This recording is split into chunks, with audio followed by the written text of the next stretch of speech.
preceded của vùng Orange County nha, California nha.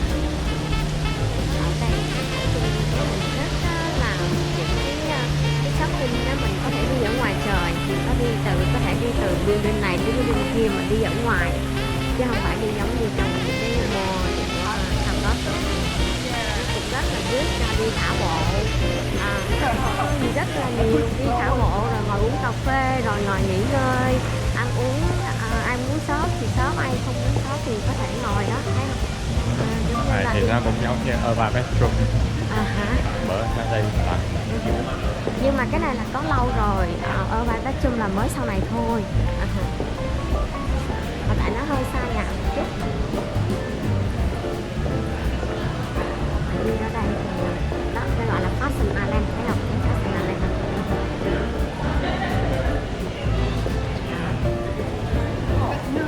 Có rất là nhiều tiệm. Tiệm bánh này rất là ngon. Thích cái tiệm bánh này không? Ăn ghiền luôn á. wow. Christmas. So big.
Thế rồi, mình đi vòng xung quanh thôi.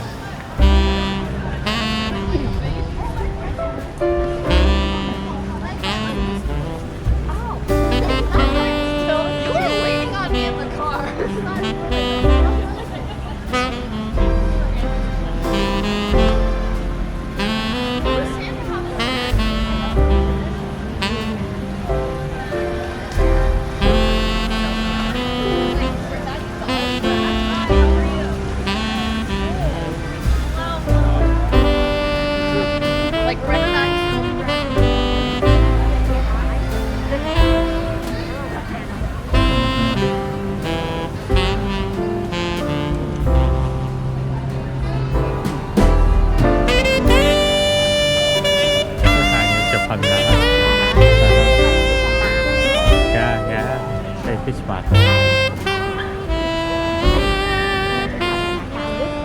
Cái thịt đó nha.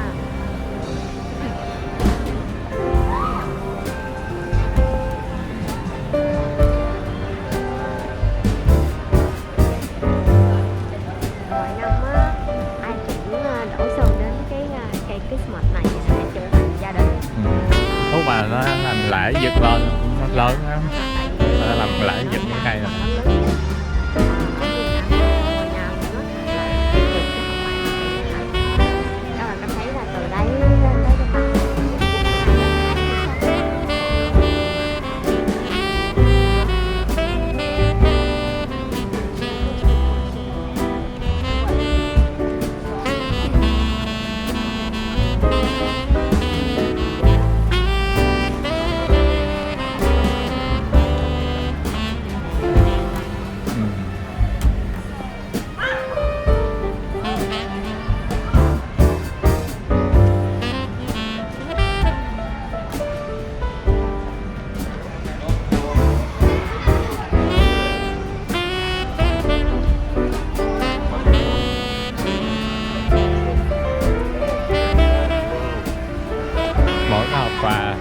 diện cho một tiệm, một cửa hàng ở đây. Ví dụ tiệm hoặc drum.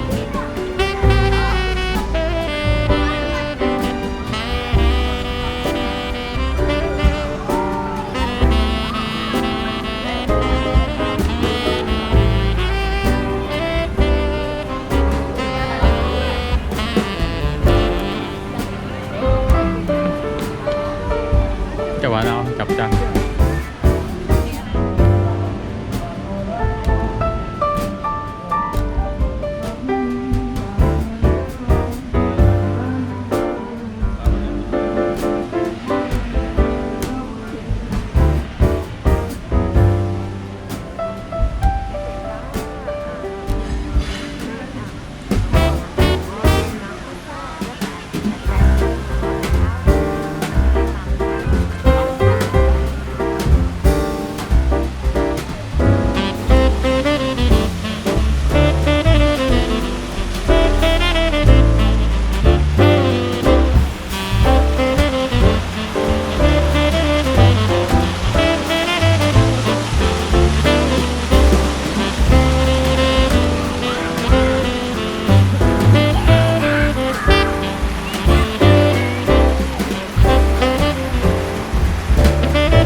Cái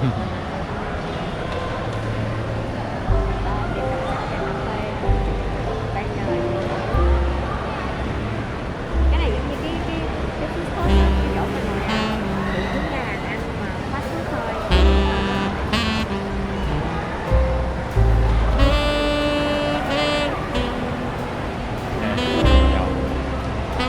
Tiếp tục.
Burger Bar Lincoln.